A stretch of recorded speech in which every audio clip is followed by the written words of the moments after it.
Let it rock. We here, people. Good evening, Whoop, everyone. whoop. Hey, listen. When Wayne be talking, he be talking, don't he? He be Did spitting. you hear this?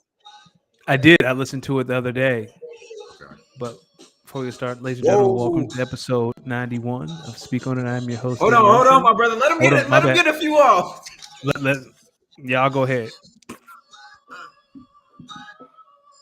Hey, this goat talk.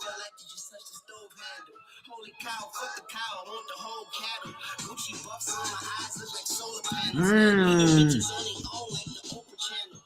Huh? Hey, when goats talk, we gotta listen. We gotta Dog. listen. I don't know if we need a Wayne album. I just need Wayne to drop a single like every 3 months. And I think we'll be okay. Shoot, it would be nice if he did such a thing. But I mean, he put out enough features though, it might offset it, right? That's true. I mean, he's still Wayne. He is still Lil Wayne. My brother, how are you doing though? I am doing all right. I can't complain too much. How are you? I'm doing good. Speak on it. Episode 91, people. We are back. We took some time off last week. Yep. Thank heavens that we did because, boy, yo, Yeah. yeah. But look, before we get into a couple of the housekeeping announcements, let me get out some housekeeping announcements of my own that I'm just going to start saying. Number one, check your pay stubs, check your W-4s. Your employer do not give a damn. Do not give a damn what comes out of your check. Start there. Check your pay stubs, check your W-4. You know why? Because when you get your W-2, Uncle Sam is going to get his. Always. Always. And there is no mafia bigger than the U.S. government. They move militantly. Uncle Sam is undefeated. They have yet to lose. Well, they lost to the Vietnamese, but that's a way bigger different story. The second, the second thing that we must remember, and I'm gonna say this until this spot gets filled. There is one open spot in our fantasy 10-team Dynasty PPR league. If you are interested in inheriting or a league leader, a generational talent, please DM myself, DM Danny. We can talk about it. But I will say you will inherit a really solid squad, especially after the draft lottery last night. Especially after the draft lottery last night, you're gonna like whoever inherits this team. It's quiet is kept. I think they're gonna be set up for success for a few years now. Like some of the players they're going to have to drop to make room for the incoming players. I am probably going to pick up at least one or two. Like this roster is stacked. Too bad it doesn't have. You're gonna draft because you can draft free agents and rookies, right? Yeah, I know you can draft free agents, but I mean it's going to be like this. Yeah, whoever gets that team, I'm open for business. And Greg, if you're out there, if you're listening, it's going to take a whole lot to get the fourth pick. A lot. That guy has 3 first-round picks or two. No, you have. He has 2. I have 3. Greg, if you ever hear this, don't send me no trades, bro, because I know you're gonna piss me off. You got a knack for doing that. Yo, Greg just be living.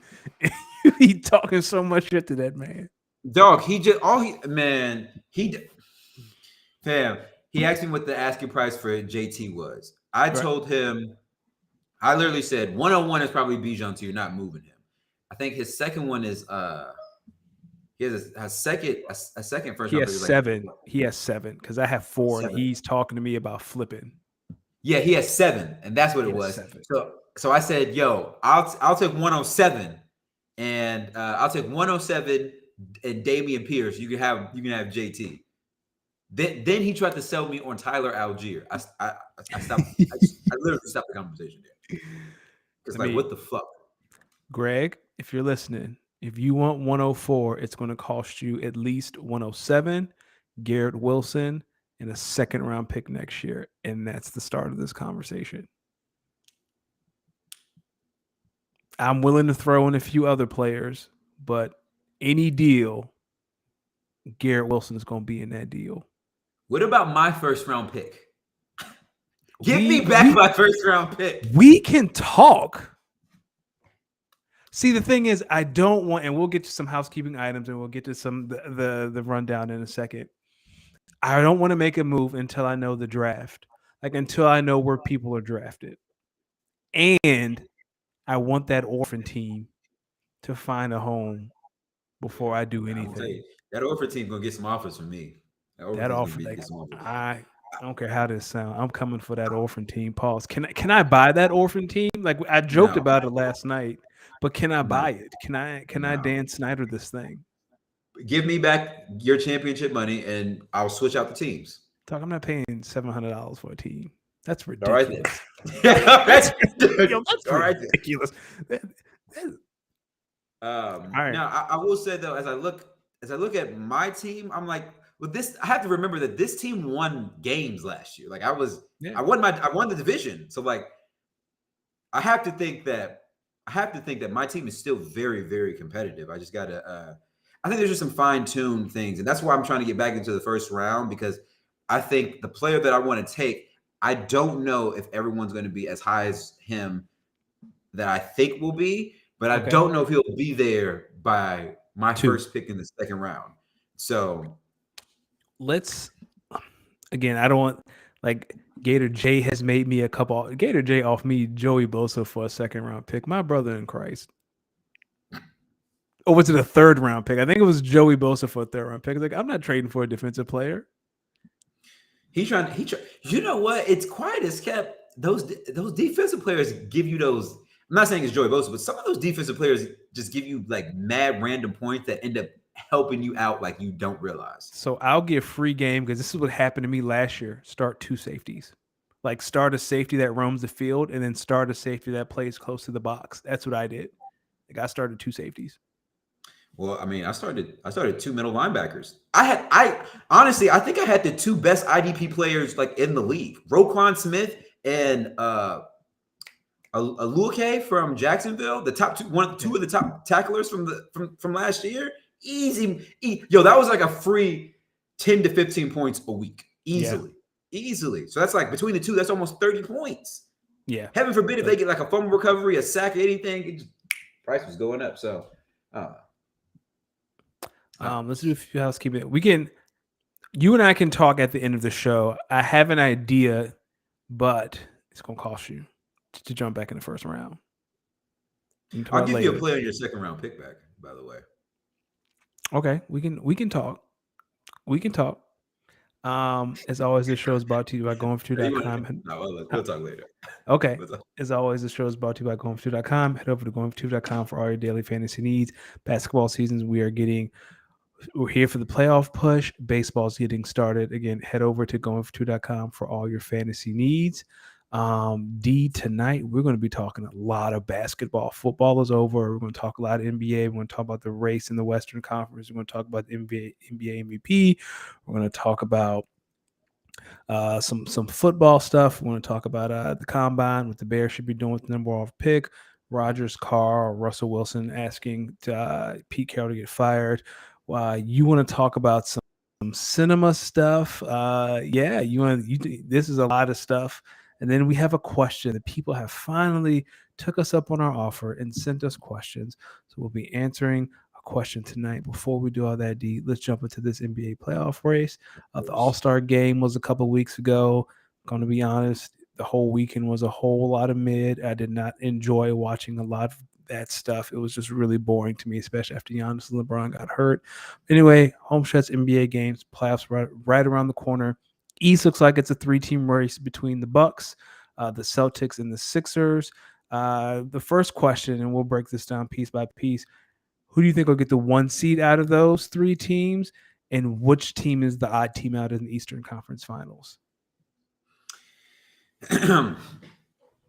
Well, when I think about the Eastern Conference, I know personally I still like the Celtics to keep the number one seed. I think when you think about the Celtics, they are probably one of the deepest teams in the NBA.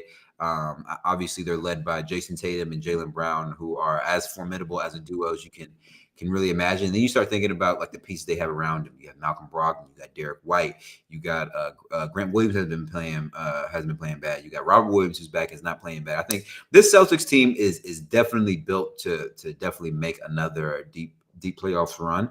I think the one question mark I have about the Celtics is, can they keep this continuity going? I think, last night you saw them in New York without, which I believe without Jaylen Brown, struggled a little bit, ended up losing to the Knicks in Madison Square Garden. So can they keep this continuity going? And also in a 7-game series, can Joe Mazzulla, who I believe should be in the absolute running for Coach of the Year, can he be able to make adjustments and set the right lineups to be able to match up with any team they might have to face in any of these playoff series? I think that's a big question mark that I want to have. That I kind of have on the Celtics. Obviously, we know Ime Udoka was. He's still one of the best coaches in the league. I think when he comes back, he'll get right back to it. I honestly, I think that's another story. But I think just seeing, can Joe Mazzulla out coach some of the other coaches in the Eastern Conference, particularly the team I believe they're going to end up meeting in the Eastern Conference finals being the Milwaukee Bucks. I think when you look at the Bucks, similarly to the Celtics, they're deep at a lot of positions, especially with the addition of Jay Crowder. They have a lot of size, a lot of length. They can shoot the basketball. They can protect the paint.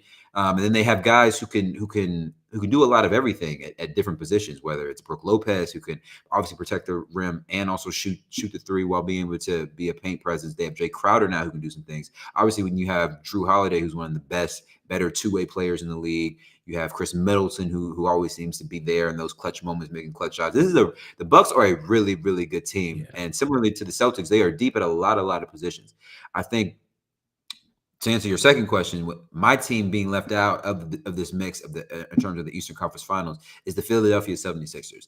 And I know a lot of people are saying this is the year that they finally get over the hump, get to not only the Eastern Conference Finals, but go all the way to the finals. I think my one question mark is, after Joel Embiid's dominance and after James Harden's ability to make plays and get everyone involved, where does the rest of the scoring on a consistent 7-game series basis come from, right? If you succeed that you really won't be able to stop Joel Embiid and all you can do is contain him, and you attempt to really neutralize James Harden, who else on the Sixers team do you look at and you say this person can definitely beat us in a 7-game series?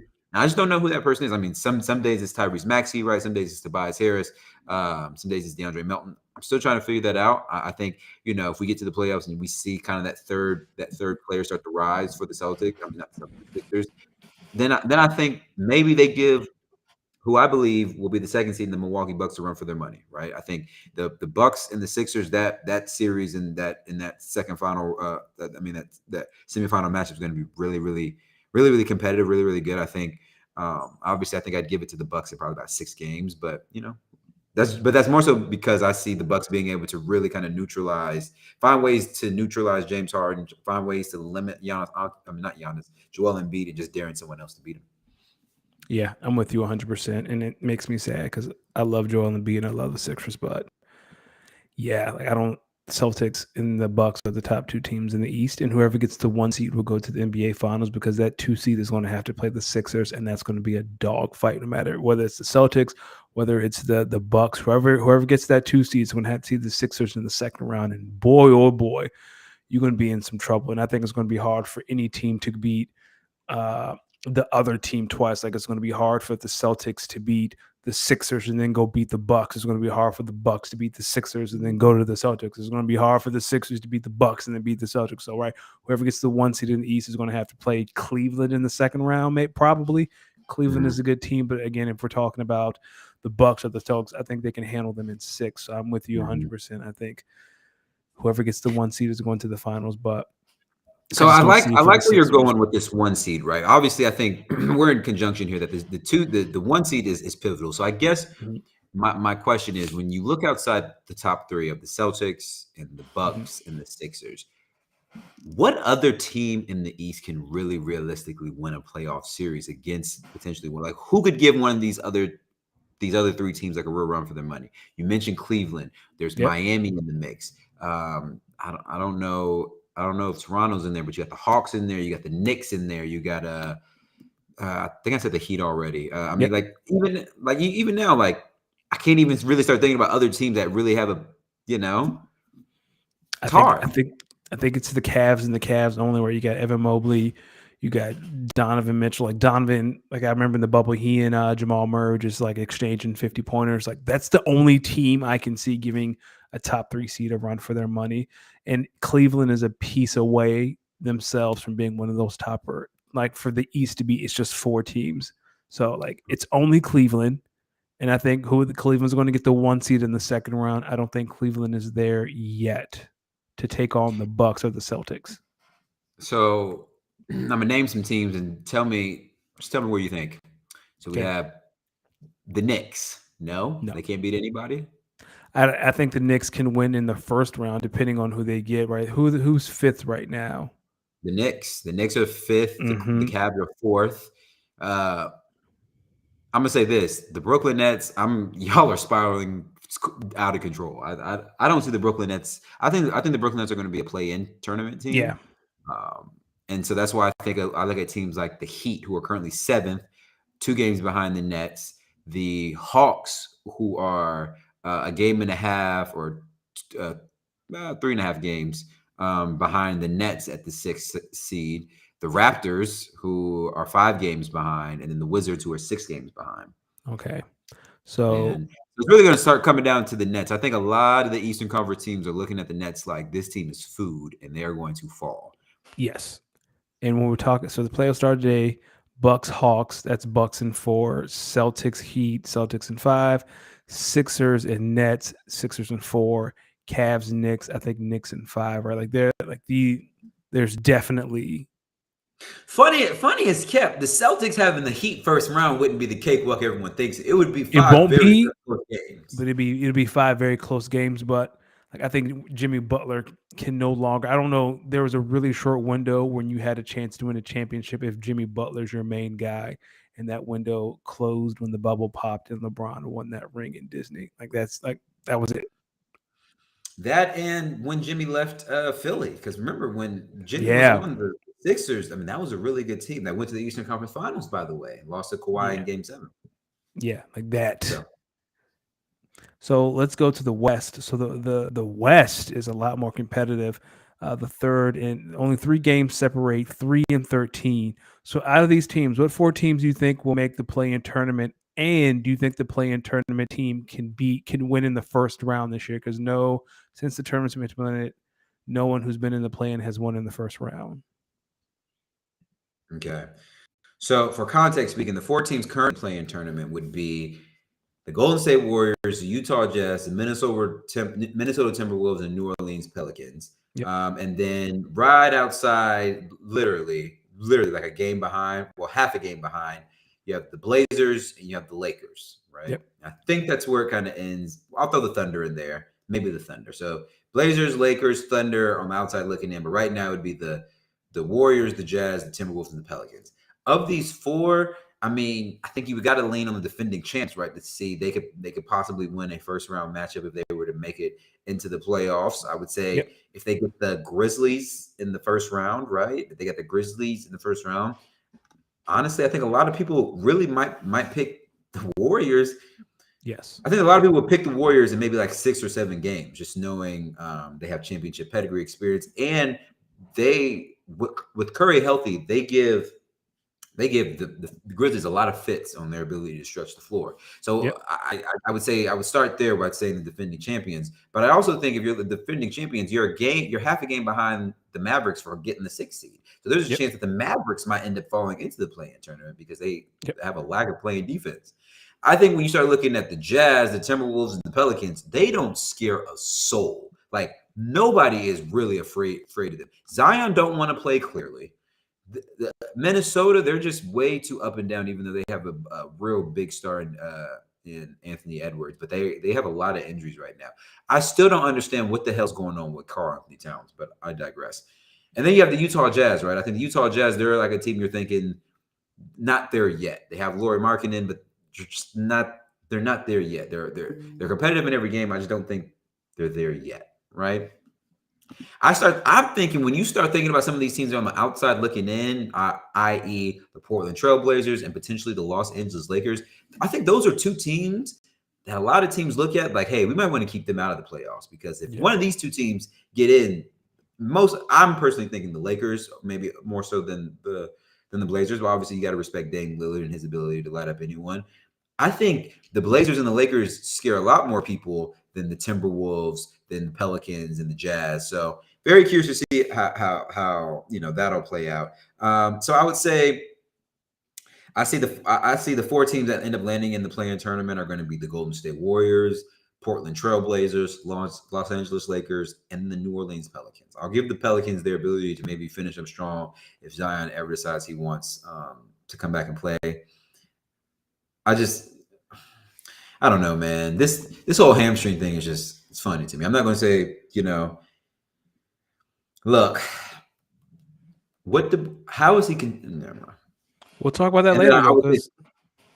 Because how does he keep getting hurt? We will talk about that later. That's kind of reflective of what the question is that we got today. Yeah. So that's my choice. And I could definitely see. I'll put it like this. I think the Lakers, if they get the 8th seed, well, yeah, right. It'd be 8. Yeah. Would it be 7 or 8? It would be 8. I have something. I think we're about to say the same thing.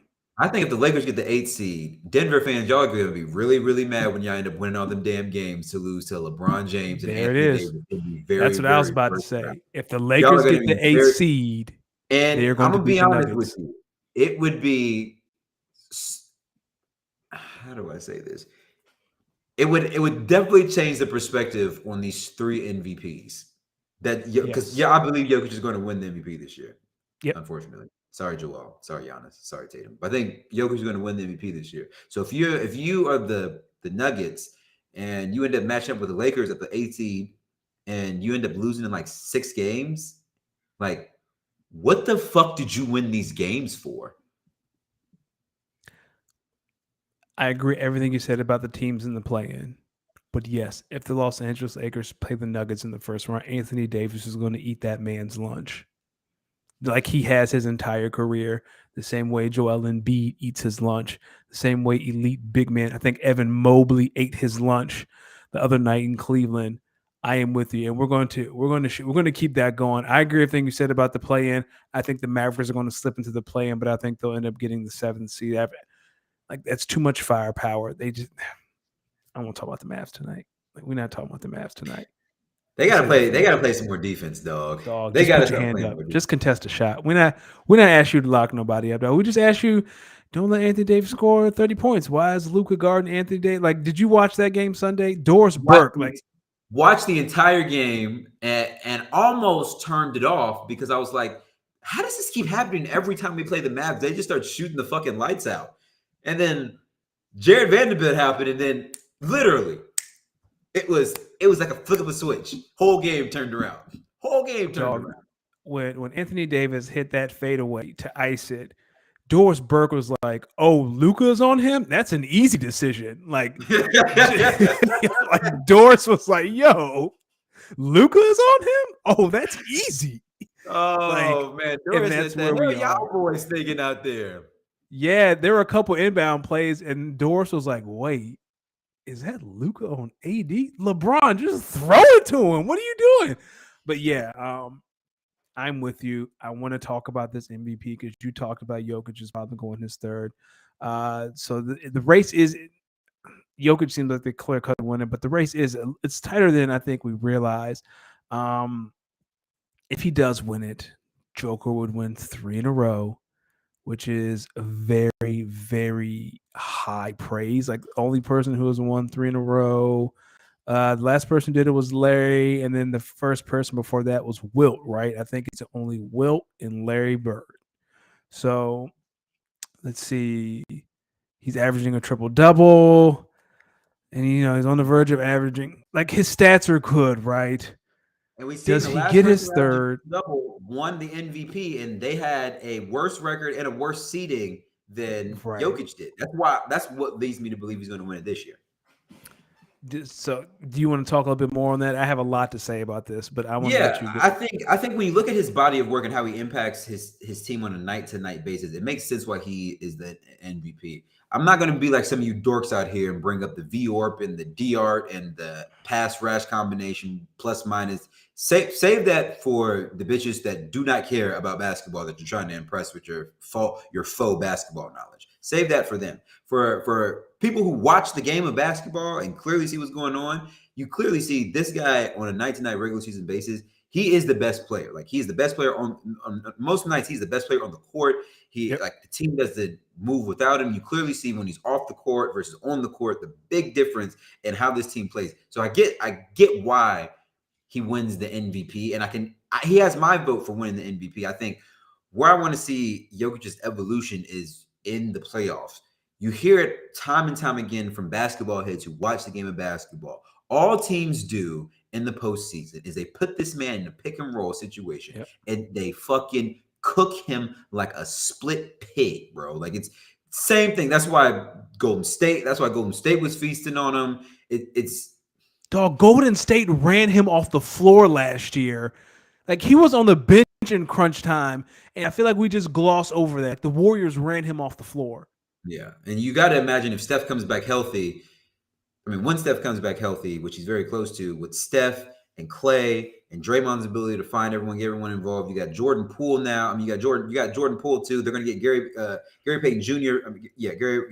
Gary Payton the second back. I mean, this is a team when they're healthy, they are going to space the floor out, and that is like the worst thing possible to happen for the Nuggets, right? And versus a team maybe like the Lakers who have a very big paint presence. Like now you're going to put Anthony Davis on him. Now you saw what happened when Joel Embiid and the Nuggets played. Like it was just cooking all day. They straight cooking all day because he for his offensive prowess, what he gives you on the offensive end versus what he gives you on the defensive end is just two very vastly different things, right? And what you don't want to do, and what keeps continuously, whether it's the Clippers, whether it's the Golden State Warriors, they find ways to expose him and make you be in a position where you either have to keep this guy on the court and accept that he's a defensive liability, or you got to get him off the court so that you have to be able to you're able to cover to space the floor and cover. I think it's a difficult ask for a guy. I think it's easier in the regular season when guys are in and out of the lineups. Some guys may have been clubbing the other night, but 7-game series, they got to focus on you. Teams are just going to keep doing the same thing until you show them that you can stop it. And I think that's where I want to see the evolution of the Joker in the playoffs. Can you make teams have to account for you offensively and defensively? Here's the thing about me with the MVP. He deserves it this year, but this is the first one he's deserved. He didn't deserve it last year. It should have went to Joel. And if anyone in this era deserved 3 back-to-back MVPs, it should have been Giannis 2 years ago because that would have made 3 in a row. But he hadn't won a championship yet. He will go on to win a title that year, I believe. So, and I'm with you. Advanced stats have their place in basketball, right? They can help they can reveal another layer of the story. But whenever you talk to a Jokic fan, the first thing out their mouth is some advanced statistic. And it's like, I don't care about his VORP, dog. I don't care about that shit. Yeah. All I know is my response is always the same. Yo, dog, I hear you, but watch the game. Watch the game. Yeah, he VORP numbers through the roof, yet they won 135 to 127. And when he plays someone on his level, they eat him alive. Anthony Davis eats him alive. Joel Embiid eats him alive. And Evan, I guess we can put Evan Mobley in there. Like, he's good. Like, I'm not trying to disregard him, and I think last year they fell in love with advanced stats, right? He was what were they last year? The 6th seed, and he wins MVP. Like, dog, winning has to matter. And he's winning this year. That's what this year he's earned it. Like, I have no complaints. It's just he didn't deserve the first 2. So now you're about to give someone their 3rd MVP, and the farthest they've been is the Western Conference Finals. And that was back in the bubble. And what happened? Anthony Davis ate that man alive, and then the 6 Lakers went games, on I to win the believe. championship. Was it Yeah, 5 or and 6 then games? like that was the playoff. Like Jamal Murray was going bananas. Like Jamal, I don't know, man. Like he's earned it this year, Jokic, but he hadn't earned the first two, and that's what makes this so bad. You're going to give like Larry Bird and Wilt Chamberlain won championships en route at some point during a 3-year MVP runs. Like they had won a chip doing that run. He hasn't sniffed the Western Conference Finals during this run. And advanced analytics, as great as they are, like people who are watching basketball with calculators are sitting here telling me he deserves MVP because his VORP is through the roof. Dog, like you VORP dorks got to stop this. Like, And so I mean, with that, right? So let's just say that the Nuggets get the 1 seed, the Grizzlies get the 2 seed, Kings get the 3 seed, Suns get the 4 seed. Let's say the Clippers get the 5 seed. Let's say the Warriors get the 6 seed, Mavs get the 7 seed, Lakers get the 8 seed, right? So let me get this straight. So now you have to, your first round matchup is against Anthony Davis. Yep. Let's just say you win. Let's say you beat him in 6. You beat him in 6. Now your second round matchup is against DeAndre Ayton, Kevin Durant, and Chris Paul, fam, and Devin Booker. You food. What like the you fuck food. are we gonna do here? What are we doing here? Your food. Like, and let's just say, by the grace of heavens, that let's just say the Grizzlies beat the Kings in the second round. So now you got to deal with Steven Adams and Jaren Jackson Jr. What are we talking about here? Did anyone else see the layup line that the Grizzlies had a couple nights ago when they played the Nuggets? That's all it was. Straight layup line. Layup line. Like, I think Jokic is, and again, I might be misspeaking, like his game is great for the regular season when teams don't have time to game plan. But like when it comes time, like I got 7 games to expose you, like he comes up small more times than not.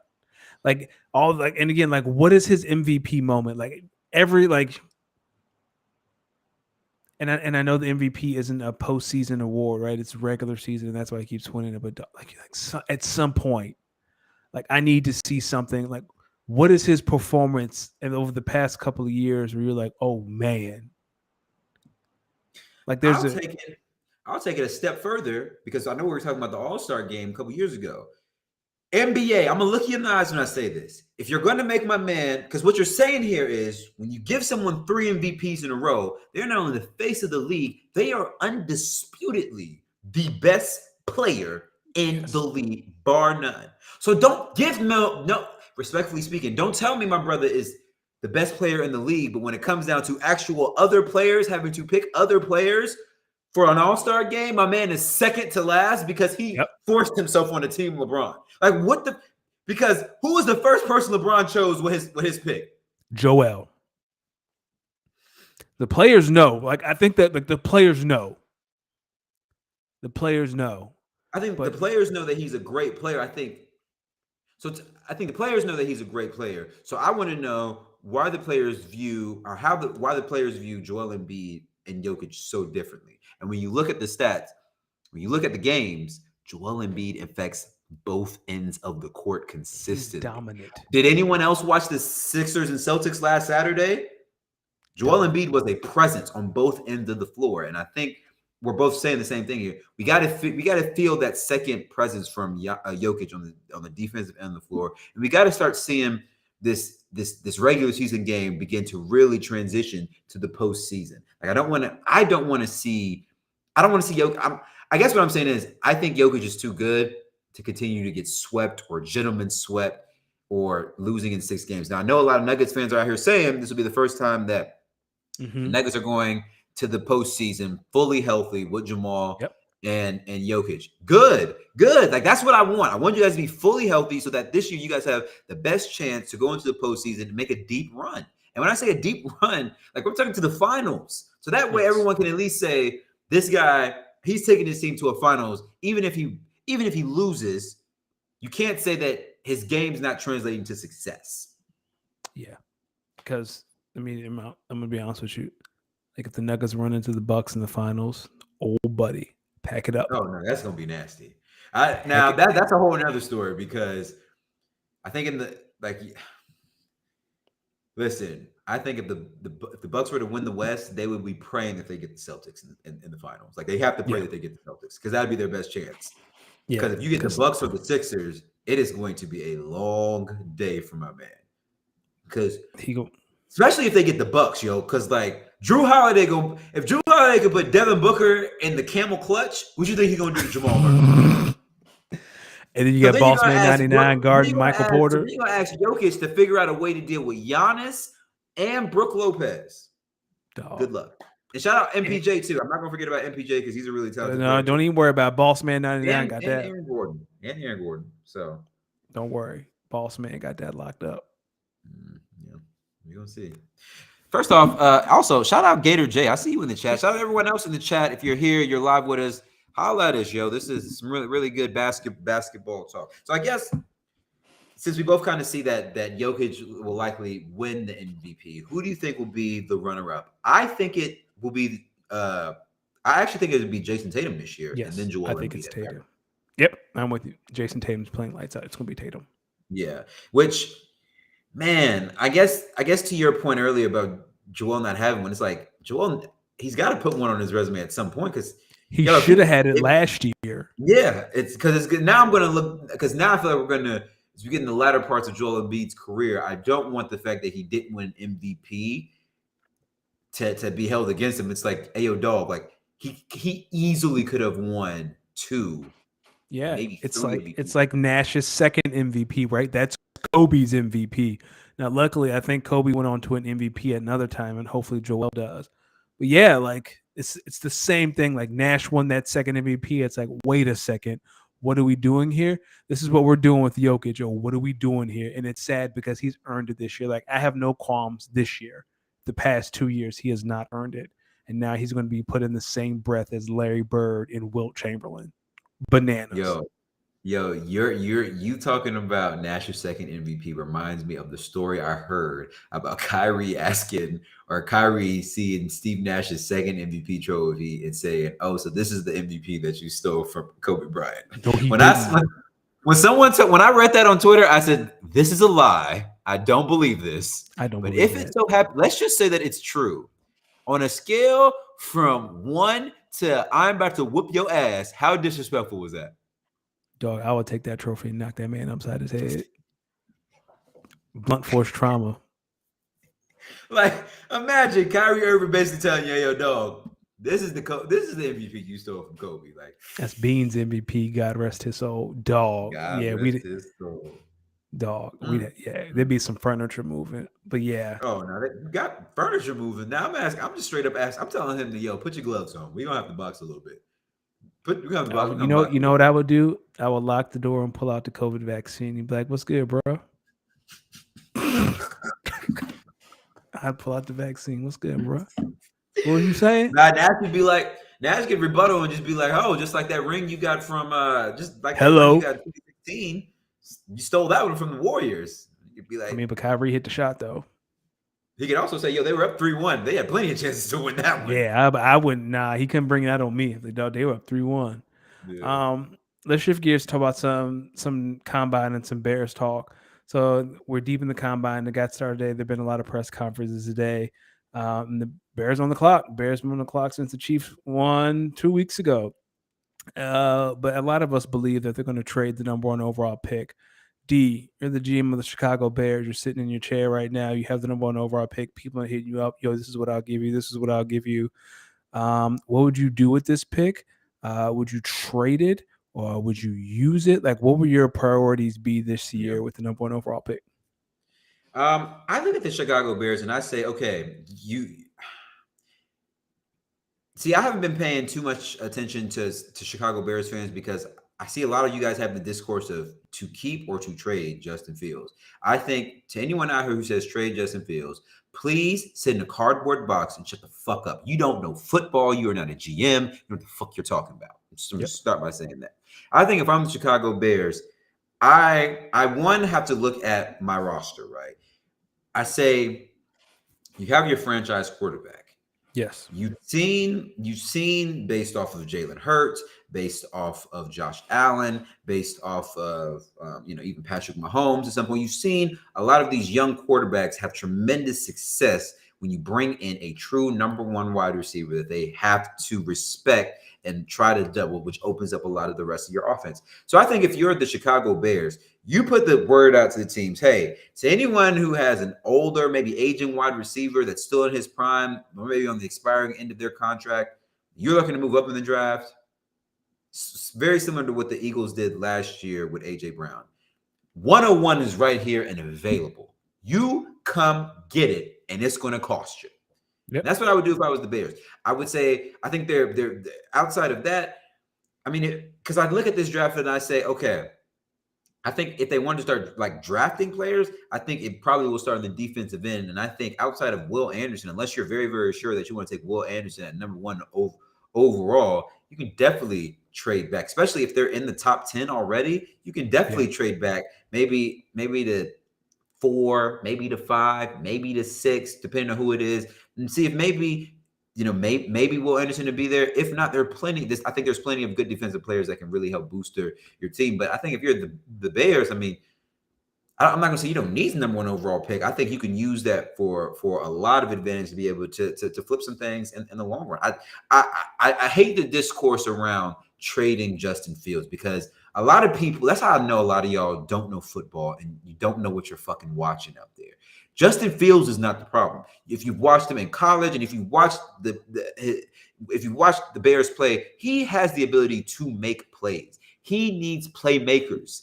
If Chase Claypool and Darnell Mooney are your wide receiver 1 and wide receiver 2, I promise you are not beating anybody over the top. You need a legitimate wide receiver 1. You need it. I agree. I'm with you. We're not trading Justin Fields. Like you said, the goal is to get Justin Fields as many weapons as possible, but it's also draft the best player available, whether that's on the defensive side of the ball or if that's the offensive side of the ball. I would trade 1 overall, and I would get a haul. I'd get a couple of, like, if someone is that desperate to get Bryce Young or C.J. Stroud, all right, well, you're going to have to pay for Bryce Young or C.J. Stroud, and then I would take that draft capital and flip it, like you said. I can't think of a receiver right now who was in that A.J. Brown fit last year, or the Stephon Diggs for Josh Allen. Like, all I can think of is, DeAndre Hopkins, and he's real long in the tooth. I mean, he could help for a year or two, but I don't know if you're going to get that same rapport. But yeah, you got to go find Justin number 1. You got to find Justin, get him some protection offensive line, but also trade 1. Yeah. And start rebuilding this team. You have all this cap space so that you can fill holes, especially along the offensive line, like in free agency. Like you can do some things. Like think of them like as Jacksonville last year. Like you can do some things. I also think if you're the Chicago Bears, why not go the route of maybe trading back like later into the top 10 and getting a first round wide receiver along with trading for a brand new wide receiver? You know what I'm saying? Yeah. Like you can go out there, maybe get a D Hop whose price may not be the biggest, and that way you're still able to maybe draft a Quentin Miller or a Jackson Smith Ninjaba, like one of the, or a Marvin. No, he's not available yet. So one of these really, really good wide receivers, I think. And also, I definitely think when you look at this draft class compared to the 2024 draft class, I think 2024 is going to have a lot of good playmakers. So I think you want to load up on some draft picks in 2024 too. I think you'll be able to find a lot of good day 2, 3 picks in this draft. But in terms of like pure day 1 picks, I think if you're the Chicago Bears, I would trade back into the top 10, get a haul, not only go out here and try to get it like a DeAndre Hopkins veteran wide receiver, but draft a young stud wide receiver and have him be able to learn under this GOAT, and get some of these other wide receivers the fuck out of here on your team, yo. Listen, I watch the Bears play, obviously, because the Packers play them twice a year. They won't beat nobody with that offense. They're not beating nobody. You got David Montgomery. You have Khalil Herbert. So you have a good two-headed punch at the backfield. You have to get you got Cole Kmet, a tight end, I think that will continue to get better in the future. You have to get wide receivers that can stretch the field and make you have to have to double one or the other and rotate your coverage. So that way you have a better chance of being able to rush the passer a little bit better. Or, Yeah.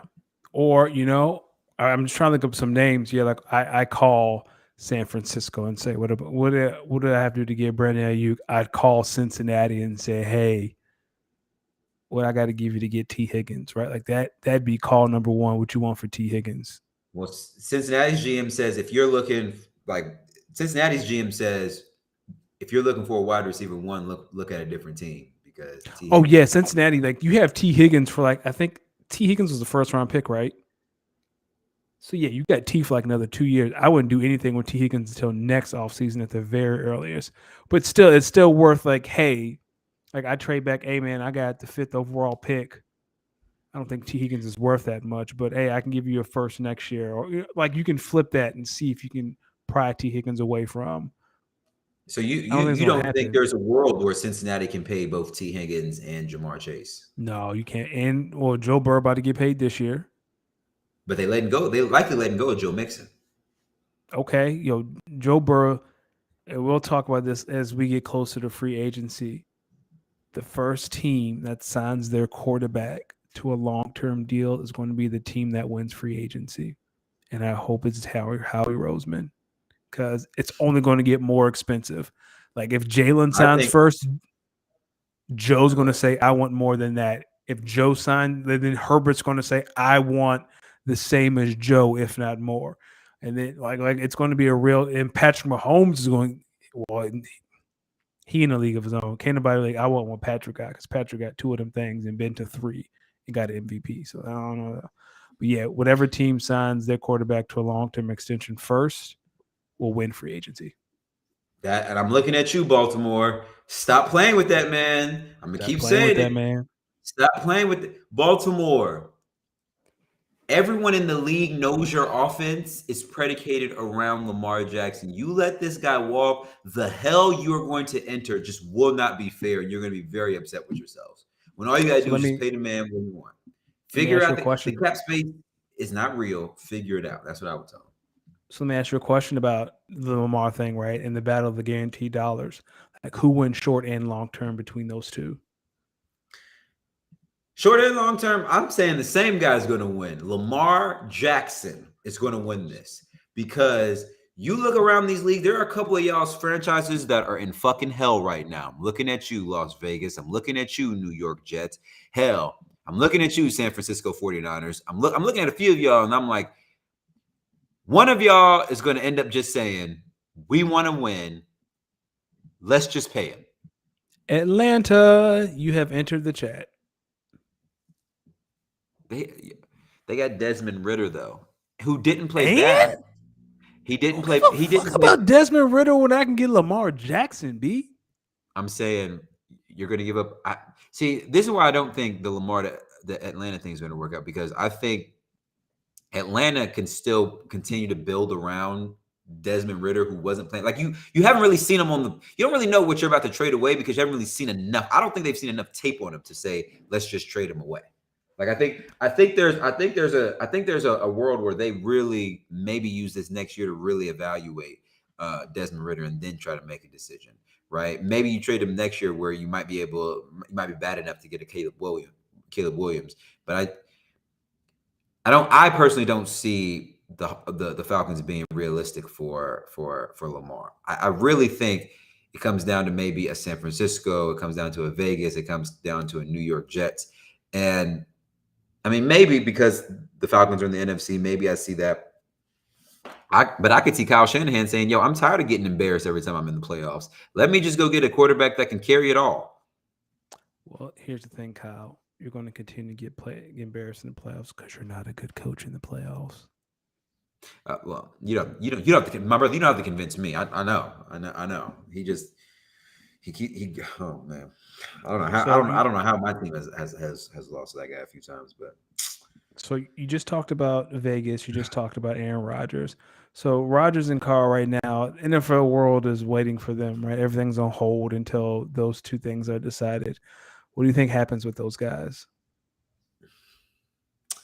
I think Derek Carr ends up realistically in either Indianapolis, believe it or not, Okay. or I think there's a chance he could end up with the New Orleans Saints. I think when you look at the Saints and how their roster is constructed, they're looking they look at their roster and say, outside of quarterback, we're very competitive. Yep. And if we get a decent enough quarterback with the weapons we have, on our team with Chris Olave, maybe a Michael Thomas. Obviously, we don't know the full story of what's going to happen with Kamara, but when we're healthy, this is a pretty good team. And Tom's not here in Tampa no more, so this division's wide open. And I think the Saints are looking at the rest of the division and calling them sweet. I don't think there's no one in the NFC South without Tom Brady and the Bucks being there that really scares anyone. So I think I could definitely see the Saints or the Colts getting Derek Carr. I'm going to be honest with you. I wish Kyle was here from a research perspective, but not only a research, but from a Packers fans perspective of what I'm getting ready to say. I don't think Aaron Rodgers plays football for the Green Bay Packers next year. Really? No. We're here? I think we are here.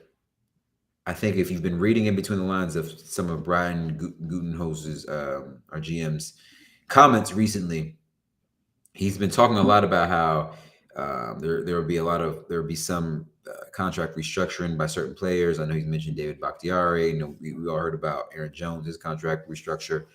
Yeah. I think there's a lot of emphasis on wanting to keep the team nucleus together because they know that they're good. And I think while I know a lot of the players want Aaron back, I think personally Aaron's going to look in the mirror, look at this team and say, what more can I do here that has not been done? And how many more years do I have to be able to see if it could work here? And that's what I think is going to ultimately lead him to leaving. Wouldn't surprise me if he also either ends up in Indianapolis, but I could also see him maybe ending up. And that's the thing. I think that's where I struggle with, because that's a large contract to take on, right? Very large contract to take on. So I could also see him maybe restructuring his contract to come back, but I think we've seen the last of Aaron Rodgers personally in Green Bay. I hope I'm wrong. I just don't see a world where he looks at this team or looks at things and says, let me try this again after so many times trying and coming back and not being successful. I'm with you. I think Rodgers is gone. I want to go back to Derek Carr to New Orleans because, yes, that's where I think he's going to be. And I think that catapults New Orleans to a top team in the NFC. Like, the NFC South is weak. I know Derek Carr's issue is that he doesn't push the ball down the field. And guess what? In New Orleans, you don't have to worry about that because you got Slant Boy.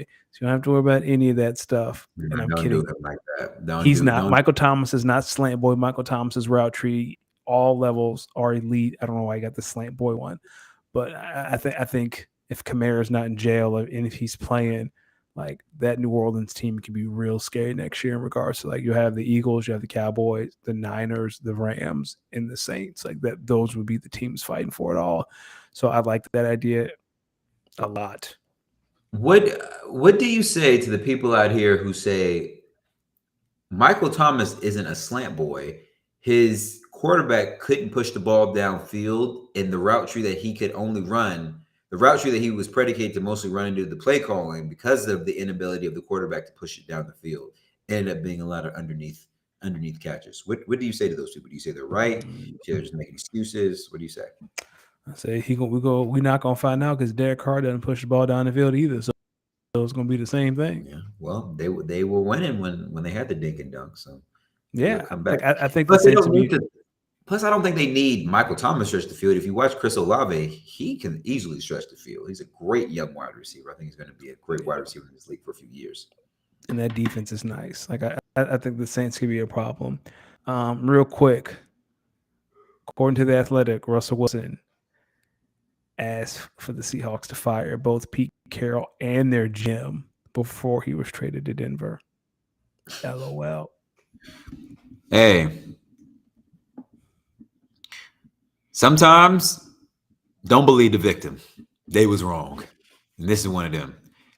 I didn't believe I knew for a while the Seahawks had to choose between Russell Wilson and or the management.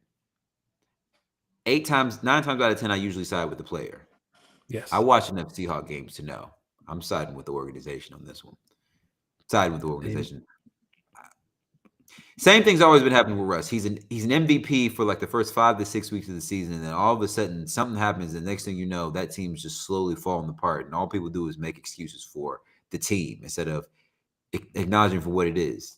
Dude he alright, and that's okay. That's all he is. He's alright. That's okay. He's alright. And I think when you put him in a position to really completely make all the decisions, you have a situation like you have in Denver, where it's just messy, it's bad. Pete, you right. You was right, and we got a lot of people owe you an apology, Pete Carroll. Do you have a subscription to The Attic? I do not. If anyone does, go read that story. It is absolutely fascinating the things Russell Wilson did his first year in Denver and the things that they allowed him to do. So apparently, like the stories are true. He had his own office on the second floor of the facility. The players were saying you only go to the second floor of the facility if you're getting released. So it was kind of a weird vibe. His office was surrounded by, like, the wall was surrounded with plays he had to come up with and inspirational quotes, and he would host an offensive film session. So like the offensive players would come to his office and they'd watch film, and like that was kind of cool. But they, like, sometimes it would just turn into him watching old Seahawks tape. And one of the players who was interviewed was like, "Yeah, it was kind of like walking down, like he was walking down memory lane." Hilarious. Second thing he was out here doing. Jerry Judy said that. Uh, so the Broncos had a really hard time this year getting plays off and avoiding delay of games. And Jared Judy was like, yeah, he'd be in the huddle, like trying to give us inspirational speeches before calling the play. And like that was kind of the issue. Like he'd be like, hey man, you're going to do this. You're going to get that block. Go get that block. Like he'd be saying that instead of the play call. And then he would mess up the play call, right? Like he wouldn't remember, or he couldn't communicate clearly the play call. And that's what led to a lot of their delay of games. It gets better. So some of the offensive linemen were saying that he was using cadences that they didn't use in practice. So they had no idea what he was saying, and that caused a lot of their false starts, to the point where some of the linemen had to tell him, yo, stop saying that. We have not practiced that. We don't know what that means. Wild. Wild. I'm going to present you with something that I said in the other group chat that someone was in this group chat trying to tell me that Russell Wilson is borderline, like he's borderline an elite quarterback.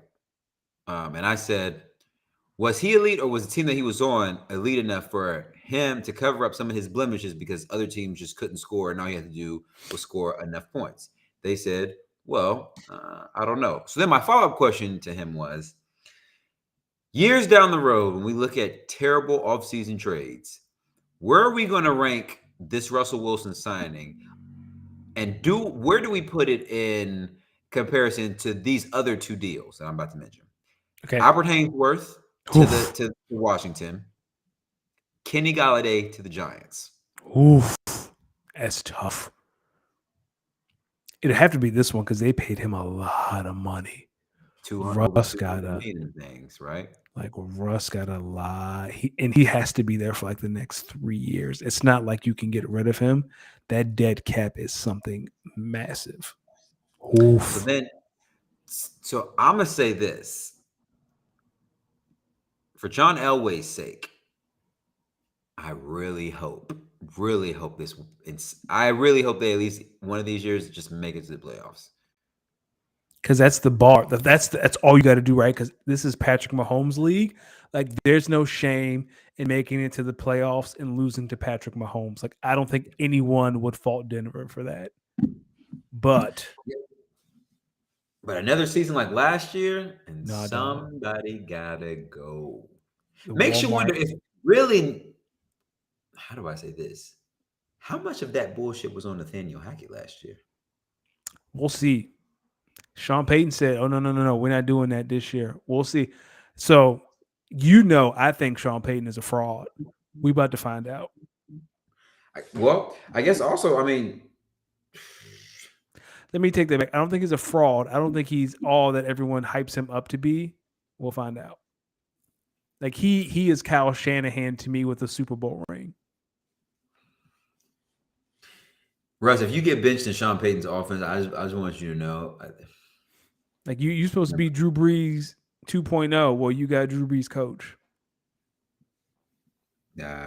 Saints fans saying don't compare Drew Brees to Sean to Russell. I'm just saying, like Russ is more mobile than Drew. Even at this age, he's more mobile than Drew. So you, in theory, you can do more with Russ than you could with Drew. He gets paid to throw the basketball, not be more mobile. I mean, not basketball, throw the football, not be more mobile. Woof. D.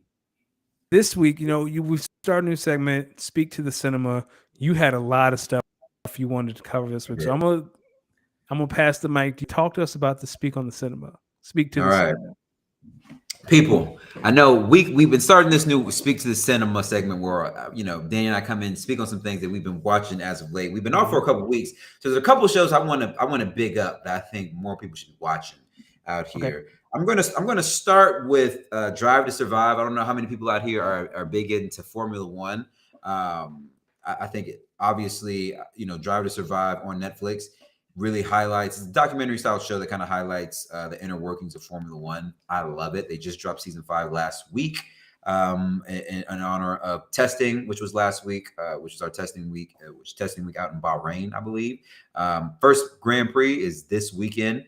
My favorite team, Mercedes, looks like they have a pretty a better car than last year. We'll see how it does in comparison to some of the other ones, but I think if you are interested in seeing what Formula One's about, how maybe this, how this sport can really come to life, I would definitely suggest that one. I think it gives you a little bit of there's a little drama in it, but I think more so it kind of explains to you the inner workings of the sport and what makes this sport such a global phenomenon. Because on any given weekend, you're talking like 200 to 400,000 people who show up to these races, and these are races all over the country, including here in America. There's going to be 3 this year actually here in America. So obviously the Circuit of America's race in Austin, which is really, really big. That's the one that's been going around for a couple of years now. Last year was the first year they did the Miami Grand Prix, which would be a big one. And then this year will be the first year they do the Vegas Grand Prix, which will be around the Vegas Strip.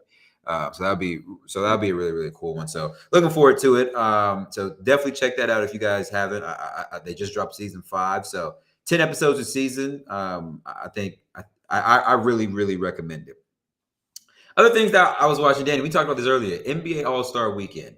NBA, y'all have to figure out a new brand of dope to sell to your people out here. Listen, NBA All-Star Weekend this year showed me one thing. One, as respectful as we want to be to these smaller markets and their ability to host the All-Star Weekend so the world and country can see their city. Let me get to the camera. Bring it close to the camera. Get close. We don't care. Nope. We don't care. There wasn't a soul out here. Fam, first off, the NBA there's a lot of culture in the NBA. There's a lot of culture in the NBA. When I say culture, a lot of hip-hop Black culture that's in the NBA. The culture don't give a fuck about Salt Lake City. They didn't want to show up to Salt Lake City. So much so that you could tell that the people who flew into All-Star Weekend flew in to come to that game. And then afterwards, they got the fuck out of there, bro. They was on their way to LA, or they was on their way to their vacation with their family. They did not want to be there. You could see it in the play, on the court, and in the activities. They had a white man come in and win the damn dunk contest. Shout out Matt McClung. You did a great job, but come on, man. Dog. Come on. Adam Silver, I'm looking at you and I'm saying, I like what y'all are continuing to do to revolutionize the NBA All-Star Game, going from east to west to letting the players choose. My next question is, what's the next evolution? Because you cannot put that back out there that you just did. You can't do that. You saw the ratings were down. You saw the viewing was down. Adam Silver, NBA, y'all got to figure this one out. Next one I wanted to talk about, and this is a little bit more of a trip down memory lane. So I'm going to play something. Okay. I'm going to play something. In a verbal battle, nobody can defeat me. And I'm completely unaffected when you taunt me. It's not my fault that all these women want me. It's not my fault that I got the better body. swear that he's my one-man posse. This is John Cena, Dr. Thugonomics. You're just another dude who came up short from Red Hook. Hold This on. battle was over way before it even started. You against me, you're totally retarded.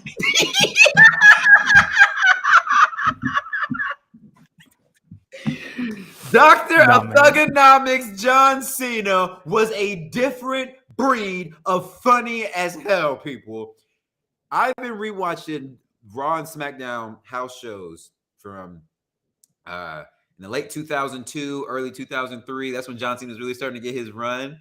Yo, Vince McMahon, I want to let you know you are so lucky social media was not around at that time. Because rap. oh, yo, John Cena, Dr. Thugonomics, yo, in this rap battle versus Rikishi at the time, this dude had on a plush bucket hat on with a t-shirt. Yep. Dog. I forgot about Dr. Thug with the chain, and he will punt. Yo, the chain, and then he used to come with the ring. Word motherfucking life.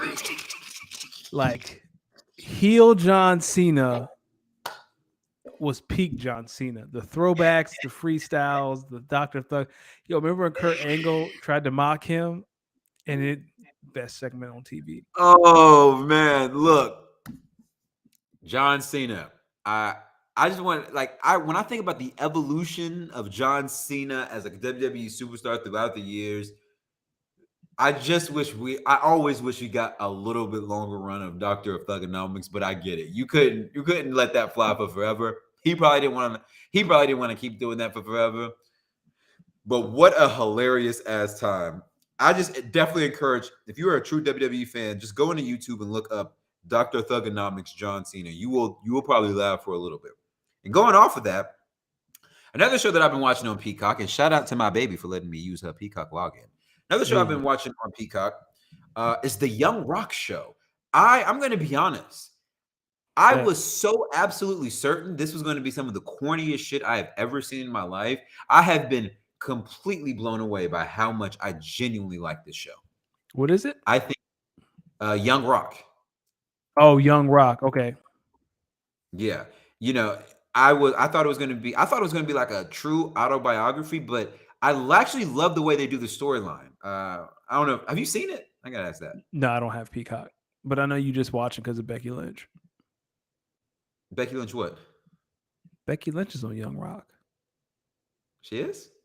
Yeah, she's coming. Oh, what season are you on? I just finished season 1. Oh, she's season 2. Well, I just started season 2, so good thing I see that.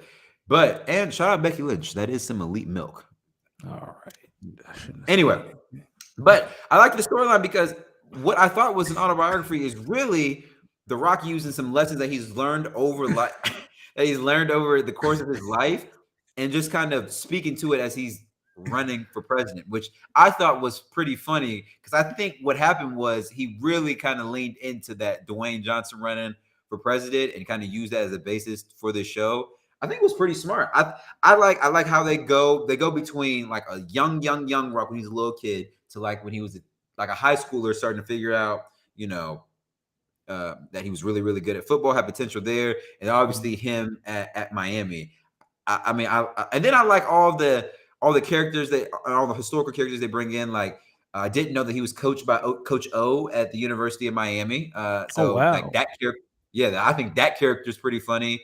And then obviously, you know, his dad being, Rocky Johnson, Soul Man, Rocky Johnson, and seeing those characters. So they have obviously Andre the Giant, the Wild Samoans, Randy Macho Man Savage, and finding out Tony Atlas I can see is going to be a big part as season 2. So just speaking of that, and then kind of talking to the kind of the underlyings of the wrestling business. You know, I think for people who are interested in, you know, obviously in pro wrestling, you know that these are definitely personas put on by these guys, but just seeing how dedicated these guys are to these personas and keeping themselves up, and really the emphasis, I think you someone who's really spoken on this, how they get to these different shows and how some of these guys don't really make the money that they should. Everyone just thinks that these guys are just these swole rich guys. It's not the case. Like, you got to build to that point. So when you guys see like the Roman Reigns and the John Cena's of today, they got to really thank a lot of like the Rocks and the Stone Colds from yesteryears, because it really helped them set it up. So I want to give a lot of big ups to the Rock, NBC, and shout out Peacock. I think Peacock, obviously, I think Peacock is one of the better streaming services. They got some gems on there, and I like their user interface as it pertains to Raw and SmackDown. The original WWE app was some horse shit. I don't know if y'all used it to watch WWE like shows back in the day, but it was so clunky. This one feels a lot better, a lot easier. So shout out to them. And that's all for Speak to the Cinema, Danny. I mean, that's what I had. I know I dominated it this week. I think. Yo, I will say I did finish Harley Quinn. Was the last episode the Valentine's Day episode? Yeah, so I stopped watching it. I need to catch up. Damn, Street's calling. No, that was my phone just played a random song, Lil Sky song. I did not ask them to do that. Throw it out the window. Feds is listening. I need to catch up on Harley Quinn. I started season 2, kind of fell off, so I need to get back on it. Got to. All right, Danny. We got a question this week. We got a question this week. So we got a question from Anna E. Mouse. Excuse me. So anonymous E. Mouse. Let's just read the question. So Charles Barkley was on TV this week saying that the NBA has a load management problem, and how guys should be out there playing, especially when they're making the money that they're making. While I do think there's a correlation between this new ring culture and load management, I think the bigger issue here is players' salaries being public knowledge as it's being weaponized against them. Do you guys think professional sports should find a way to eliminate the publicity of salaries? Would you like to go first? Oh, man, that's a good question. This is a good question.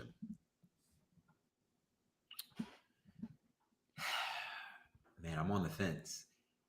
I get what they're saying, though. I think so. Charles Barkley's point, he was saying guys are getting paid 40, 50, whatever millions a year, and they're sitting out games.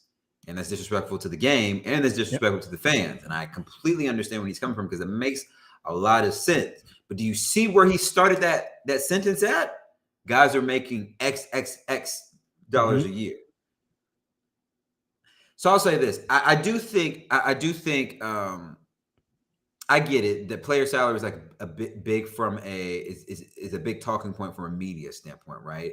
I think it's also good for players to know what other players are making so that they can help reset the market, right? Or get the money they feel like they deserve. So you know what? I'm going to say yes. I don't think player salary information should be complete public knowledge. I think it should be internal player knowledge, right? Because I think there's a big difference here. While I don't think us as fans, the media should know what these guys are making, because it's really none of our business. I do think other players should be able and should be knowledgeable about what other players make, whether that's via the player association, whether that's via just keeping in contact with each other, player to player, which I'm pretty sure that's something that a lot of these players do and they communicate. But I do think, because when we think about it, what the fuck do me and you and the rest of America need to know about these players' salaries? I don't need to know. I really don't care. But if I'm Lamar Jackson, I would want to know what Patrick Mahomes is making, because I want to know what my comp is making, so that way I can accurately be like, okay, if they're trying to give me a 5-year deal for $165 million with only $75 million guaranteed, but Patrick Mahomes got 5 for $250, or 5 for $500 million with $250 guaranteed, or 10 for $250 with $250 guaranteed, I would want to know that, because it's like, okay, that's Patrick Mahomes, MVP, 2-time Super Bowl champion. I'm Lamar Jackson, unanimous MVP, been won a couple playoff games, had some success. So maybe I fall in this range. I think that helps players way more than it helps us. I don't think we need it anyway, because I guess I get where this question is coming from, because I'd much rather. I don't want to hear little Jimmy from Idaho telling me, "No, you make 45 million guaranteed. You should be out there playing." It's like, little Jimmy, yo, shut the hell up and go back to your fucking office desk job, you junkie. I don't give a damn what you think. But junkie. Again, and I think and I feel bad for players because it's being weaponized. Like, why should Paul George making whatever he make a year be weaponized against him if the team feels it's best for him for the long run of not only him, his body, and the team as it pertains to the postseason to sit out a game? Now, do I think there's a load management problem? I do, because I don't think all of you need to be load managing. I think some of you need to be playing. But I understand what load management is. If you've been an athlete, you understand what load management is. From depending on what that means per se, but you understand what that means. It means that they've recognized that because if you're healthy, they're going to put you out there. I just want everyone to know that. If you're completely healthy, they're going to put you out there to play football, basketball. If you're healthy, they're going to put you out there to play. If you have some nicked up injuries and they're looking at the grand scope of the season, they start holding. It becomes more prevalent then. If you've had a recent surgery and they want to make sure that you are available for the really, really long run, while also wanting to make sure that you get the reps needed to make sure you start getting the rhythm, I completely understand that. There's two sides to every coin. I don't think, though, that player salary knowledge or players' salary should be public knowledge. It don't mean nothing to me. It don't mean nothing to ESPN. These guys are getting paid their salaries are going to be unaffected. So why do we really need to know? Keep it to, we've signed X player to new deal for this amount of years. That's all. I just always feel like that's all we needed to know. We know too much, though, right? Because we know salary cap, we know the percentages a person can play, right? We know the percentage and the parameters of players have to reach to get a max and a super max. So if the salary cap is $200 million and a super max player can take up 25% of the salary cap, then we know how much money that person is paying. It's only if you let them weaponize it, dog. If someone looked at me and was like, "Oh, you make $45 million, you should play." I'm like, "Hey, dog, that $45 million gonna cash whether I play or not." Like, if I don't have a problem with the salaries being known. I will say, though, I think the load management thing, we have this discussion. I think people need to understand that we have load management problems because these athletes are playing so much basketball as youth. Like AAU basketball, these players have played an entire NBA career by the time they've reached the NBA. So they're 23-year-olds who are having injuries that someone who's been in the league for 10 or 15 years are getting. So I think the conversation needs to shift to, like, why do we need to have load management issues compared to the money that players are getting paid? I don't have a problem with Paul George getting $45 million a year. If that's what the Clippers think he's worth, and who am I to say you don't deserve that money? Like, he don't come to your job and say, "Hey, so-and-so doesn't deserve that $50,000 a year." Like, that's some hater stuff. I think if we're going to talk about the issue and why players aren't on the court, we need to talk about the culture of AAU basketball, the amount of games that these men are playing from 8 to 18 and then college, right? I think that's a discussion worth having more than the money. And to kind of build off on your point, though, not only are these players, especially as it relates to basketball, are playing more games than ever as they head to college and then eventually the NBA, but the level of explosiveness and the talent of these athletes are at the highest level they've ever been, which if you get these explosive athletes, you are susceptible to more injury because you're putting so much explosive pressure on your body. And a lot of you out here can't dribble a fucking ball to save your life. You can't catch a ball to save your life. You have no athletic ability whatsoever. You wouldn't know an athlete if he punched you dead in the face. You are unathletic swine. So you wouldn't understand what it's like to even be half of an elite athlete because you've never been a decent athlete. And it's always the people who couldn't play it's always the people who got picked last for fucking dodgeball that got something to say about an athlete's salary. Yes, Paul George makes X amount of millions a year. You know why? Have you seen Paul George play basketball? Very, very good at it. And on an off night, yeah, he may not be, he may have some struggles here and there, but when he's hitting, he's hitting. Yeah. Plain and simple. Yeah, like I'm with you. ESPN wrote an article 2-3 years ago about this exact issue in load management, the number of games that people are playing. And one thing that one of the athletic trainers saying is these kids have all this explosiveness, but don't know how to protect their body. And they don't have basic knowledge. They don't know how to land. They don't know how to jump. They can't squat, can't do a lunge. So they do all this the wrong way for 10 years and they get to the league and you try to course correct that. And that's when you get a lot of these injuries happen and stuff like that. But yeah, the conversation needs to be focused on why are these players suffering these injuries so early in their career compared to they're making this much money they need to play. Like back in the day, players would play the high school season, and you'd have the summer off and you'd come back in the winter and play again. Now it's, okay, my son's playing a high school season and then he's jumping into AAU basketball. He's playing at least 3 games every weekend minimum if they win more.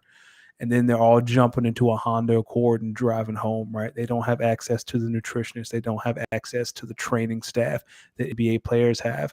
So what are you paying 3 games a week between March and July? Like you're squeezing half an NBA season in 4 months, and then you get a little bit of a break, and now we're back to, school basketball. So I think the conversation needs to go there. I think this conversation goes just beyond just basketball, right? I think in the football scene, a lot of these players are in the camp sort of scene throughout the spring before they get into spring ball, before they get into training camp, before they get into the season. I think if you're a track athlete, you're running indoor track. No, I'll take a step back. You're training throughout the fall to run indoor track in the winter, to then transition to outdoor track in the summer, to then transition to, if you start going, running at some of these AAU meets, now you're running throughout the entire summer because there's summer AAU meets. And then if you're really the elite of the elite, usually some of the world junior meets are in late August or around that time. So now you're talking about maybe a full calendar year that people are running, which is a lot of pressure on the body. When I got to college, like I was so glad that I was able to access the nutritionist and the weight room and find different ways to kind of help take care of my body. I imagine something similar with soccer. I imagine something similar with tennis. Like today's athletes are more explosive and better overall athletes than yesterday's athletes. That's no knock. That's fucking facts. You don't believe me? Take a look at why all these records across all these sports continue to continuously be broken. The numbers speak for itself. We're getting better athletes. So we have to find ways to really start helping keep these players knowledgeable, how to protect themselves, their body. But I think some of you organizations out here who are really just using these athletes to make money off of, especially in their younger days as running the circus through AAU, you're draining the true lifespan of what this athlete could be down the road. So but I still don't think we need public knowledge of their salaries, because, and maybe it's me just not really caring. I just don't care. Like, yo, you could be player 1 or player 15 on the roster. Can you play, dog? Can you go out there and play? I don't give a fuck what you make. You want to know why? Because I've seen too many of these professional sports teams where player number 1 in terms of salary ain't really doing shit. Player number 15 versus salary, he's coming there giving you buckets. He's giving you energy. It's life of the, like, I don't really care what you're making. Can you help your team win? Or are you the reason why they lose? I don't care how much you get paid. You're going to pay regardless. As you said, that check going to cash regardless. So I don't care what the number is. Can you play? And the last thing I'm going to say that you can wrap this up for the day. If you are really a proponent of players and player empowerment and wanting to see players get their money, then you should A, not really give a fuck about what these players are making, and just B, always cheer for every player to get the most money they can get while they play their sport. Don't matter if it's 1 million, 2 million, 3 million, 250 million. As long as that player gets the maximum amount of money that they can get, I'm all for it. That's why I'm a big proponent of the NIL in college and seeing a lot of these kids getting paid.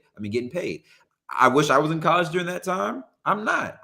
But I'm not hating on what these young dudes are making, because some of these, as a former college athlete, I know a lot of these college athletes won't make it to the next level, which is hard. It's a hard thing to accept. Let them make money off their likeness, their name, their likeliness while they can. And for you athletes that are able to go to the next level, make the money that you can. Caitlin Clark might make more money in the NIL if she came back than if she went to the WNBA next year. I'm looking at that and say, yo, you better come back and make that money, girl. So some of y'all, listen, as a part-time professional hater, it's okay to hate, but hating on professional players' salary and trying to weaponize it against them as to why load management is bad, please crawl away from the rock that you're under and maybe go work out, you unathletic bum. And usually those are the people who are very upset at what they're making every 2 weeks or every week. Hey, take that up with your damn self. No one told you to get that degree. Maybe use your degree to get you a little bit of money, or start a business, or go sell a fucking brick. That's what I'm saying. No, that's what I'm gonna start telling some of you brokies out here. Go sell a brick, dog, because that's your problem. If you sold a brick, you might be happy about where you are in life. But go sell a brick. That's going to be the social clip. D, where can the people find you? People, again, I'm going to reiterate this. If you so happen to be with us here at 85 minutes into this beautiful audio adventure, you can find me on Twitter, on Twitch, on Instagram at LosDMix. That's at LOSDEEMIX. Remember, people, there's one spot open in our 10-team Dynasty PPR League. You're going to inherit a good team. And the last thing I'm going to say, and I'm going to make sure I say this every week, check your pay stubs, check your W-4. Uncle Sam is going to get his. So make sure you're withholding what you need to withhold. Because tax season, it ain't fun for everyone. Find me on the Bird app, Danny Ocean 41. Remember, you can follow the pod on Instagram and Twitter, speakona_pod. Send us your questions, speakonapod@gmail.com. They do not have to be sports related. Again, speakonapod14. I'm glad we got this question. This was a good question. It was a good one. speakonapod14@gmail.com. You will catch us next week. D, what are we riding out to tonight? Let's go back to this Can't Nobody. This is Can't Nobody, people. The song we was playing earlier, Lil Wayne, produced by Swiss Beats, featuring DMX. I'm telling y'all, listen, when GOATs talk, we got to start listening, right, Danny? We got to start listening. We got to start listening when the GOATs talk. Listening. Danny, it's always an honor to be here. People, thank you for being here with us. You could have been anywhere in the world, but you were here with Danny and I. Shout out Gladys. Great show this week, too, earlier. Gladys, I see you. Shout out Gladys. Shout out Gator J. Shout out everyone. Shout out Going for Two. Shout out Jeff. Love y'all.